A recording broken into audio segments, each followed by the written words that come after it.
Salut et bienvenue dans cette vidéo. Et aujourd'hui, mon ami, on va parler d'organisation, de productivité, de Premiere Pro, comment organiser son projet.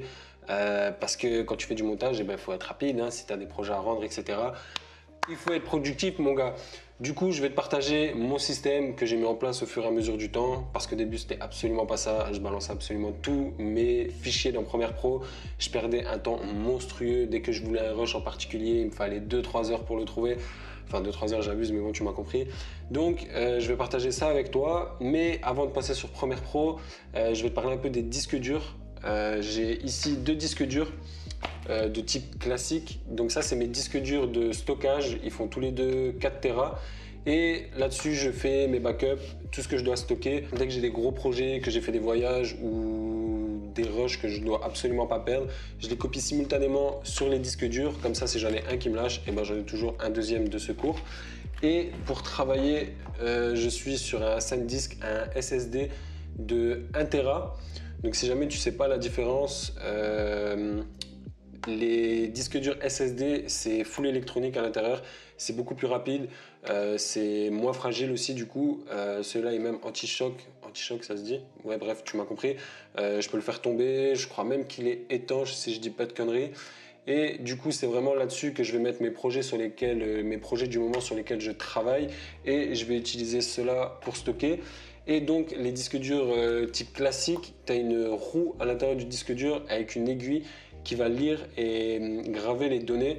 Du coup, c'est beaucoup plus fragile. Si tu le fais tomber, que l'aiguille elle tape un peu sur la roue, c'est foutu. Ton disque dur il est mort.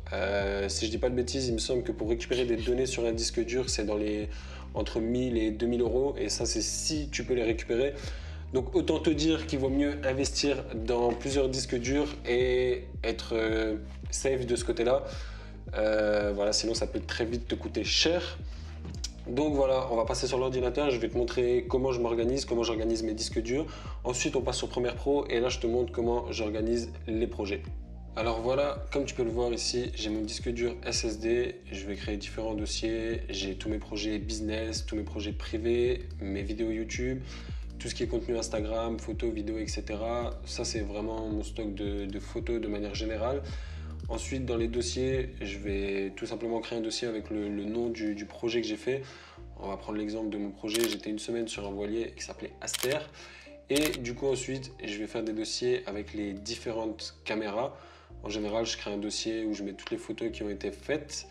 Et je peux aller plus loin. Là, il me semble pas que je l'ai fait. Non, mais en gros, si le projet dure plusieurs jours, ce que je vais faire aussi, c'est créer des dossiers avec jour 1, jour 2, jour 3. C'est possible même rajouter au nom du dossier jour 1, départ, plus le trajet, etc. pour pouvoir encore mieux t'y retrouver. Moi, dans ce cas-là, je ne l'ai pas fait. Mais voilà, je vais vraiment trier au maximum, faire le plus de dossiers possible pour pouvoir m'y retrouver. Ça me permet vraiment de pouvoir retrouver exactement ce que je veux tout de suite.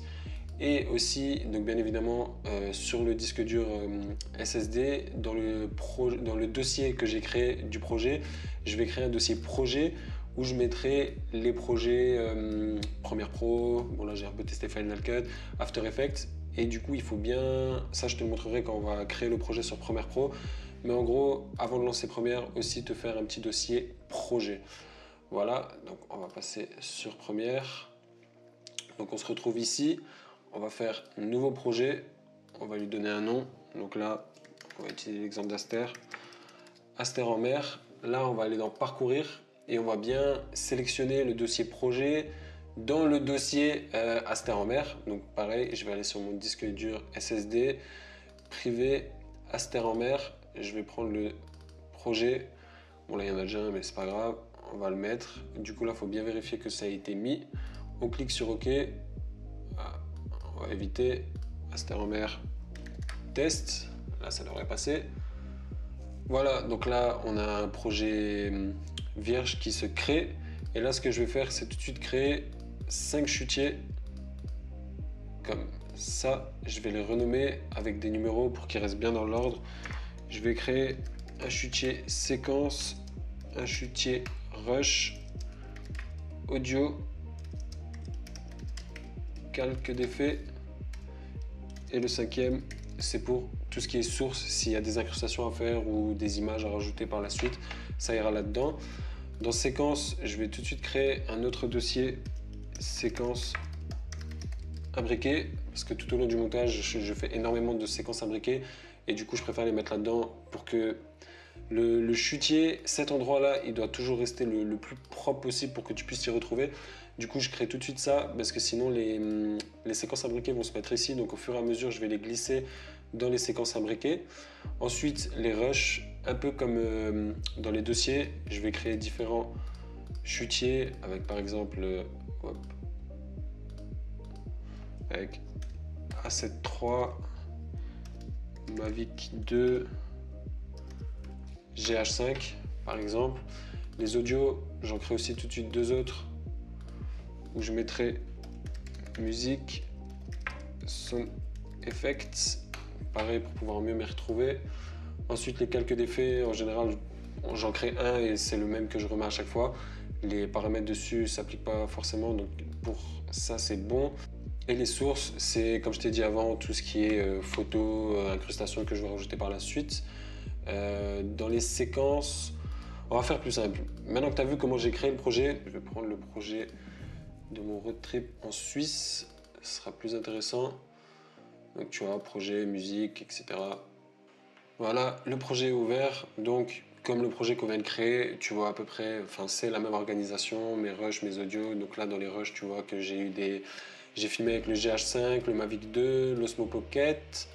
En audio, j'ai mis musique, sound design. Donc là pareil, tu vois, je suis même encore allé plus loin dans le sound design. J'ai rajouté tout ce qui est sound design d'ambiance, tout ce qui est whoosh, etc. pour encore me retrouver plus facilement. Ça d'ailleurs, c'est dans les whoosh. Et les calques d'effets, comme je t'ai dit, j'en utilise un. Les sources, par exemple, là, j'ai mis un hyperlapse que j'avais fait là-bas. Ensuite, au niveau des séquences, donc là, tu vois, c'est les fameuses séquences imbriquées dont je t'ai parlé. Donc, je les mets dans un dossier. Ça, c'est les séquences que j'ai utilisées pour le montage. Alors, en général, je vais créer une séquence full rush où là, je vais vraiment balancer tous les rushs que j'ai tournés. Donc là, tu vois, j'ai tous mes rushs au drone. Et ça, c'est tous les rushs au GH5. Donc je fais une petite séparation entre les deux. Je vais vraiment utiliser cette séquence pour dérusher. Je vais parcourir tous les rushs. Je vais les couper et les remonter sur la V2 pour pouvoir m'y retrouver. Et après, tiens, je vais même te montrer une petite astuce. Une fois que j'ai eu mon full rush, ce que je vais faire, c'est je vais prendre tout ça. Donc ça, c'est tous les rushs que je veux garder. Je vais les mettre dans une autre séquence. Donc là, je l'ai appelé tuto. On va agrandir. Je vais utiliser un calque d'effet, je vais le mettre là en haut, je vais l'étirer sur toute la longueur des rushs, sélectionner les rushs, je vais monter, les redescendre, ensuite sélectionner tout le calque d'effet et faire supprimer et raccorder, et là c'est magique, j'ai eu tous mes rushs. Après je pense que je te ferai une vidéo plus détaillée sur mon système de dérush et de montage, mais voilà, je me suis dit j'en profite et je vais te montrer ça. Donc pour en revenir aux séquences, je vais créer une séquence full rush où je vais mettre absolument tous mes rushs. Je vais les passer sur la V2 pour les rushs que je veux garder. Ensuite, je vais créer une autre séquence des rushs où là, en gros, j'aurai tous mes rushs que je veux utiliser pour le montage. Et ce que je vais faire, c'est que je vais le glisser juste au-dessus. Bon, là, ça fait un peu n'importe quoi. Ok. Ok. Une fois que ça c'est fait, j'ai ma timeline full rush, des rushs. Ensuite, je vais créer une séquence montage où là je vais vraiment faire mon montage dessus, et ce que je vais faire au moment du montage, imaginons que là c'est vide, je vais vraiment travailler comme ça, de cette façon. Je vais me dire ok, ça c'est bon pour le début, voilà, il y a un petit plan de voiture, je vais descendre et je vais chercher les rushs que je veux, je les descends, ensuite je vais passer là, je vais un peu travailler, je vais couper ce qui m'intéresse et ensuite je repasse chercher mes rushs là-haut. Donc ça c'est une super bonne méthode, ça permet vraiment de glisser déposer ultra rapidement et ne pas te retrouver avec tout et n'importe quoi sur ta séquence montage. Donc pareil, pour qu'elle reste le plus propre possible et tu seras beaucoup plus productif comme ça. Ensuite, je crée aussi une séquence brouillon. Donc là c'est vraiment, si par exemple je veux faire un effet, au lieu de m'amuser à tout charcuter sur ma timeline de montage, je vais créer une séquence brouillon où je vais pouvoir balancer ce que je veux et faire un peu du n'importe quoi, et je sais que ça affectera pas toute ma timeline du montage. Donc là par exemple j'avais fait tout un truc pour avoir un effet, comme tu peux le voir, tac, j'ai fait une transition masquée en fait, voilà, Du coup, ce genre d'effet, je vais les travailler sur la séquence brouillon pour pouvoir être sûr de ne pas impacter tout ce qui est montage, etc. Suivant le projet, c'est possible que je fais des petites vidéos pour Instagram. Donc là, pareil, je vais créer une nouvelle timeline avec les formats adaptés. Là, par exemple, pour cette séquence, je me suis mis en 1080 x 1080, donc le format carré pour Instagram.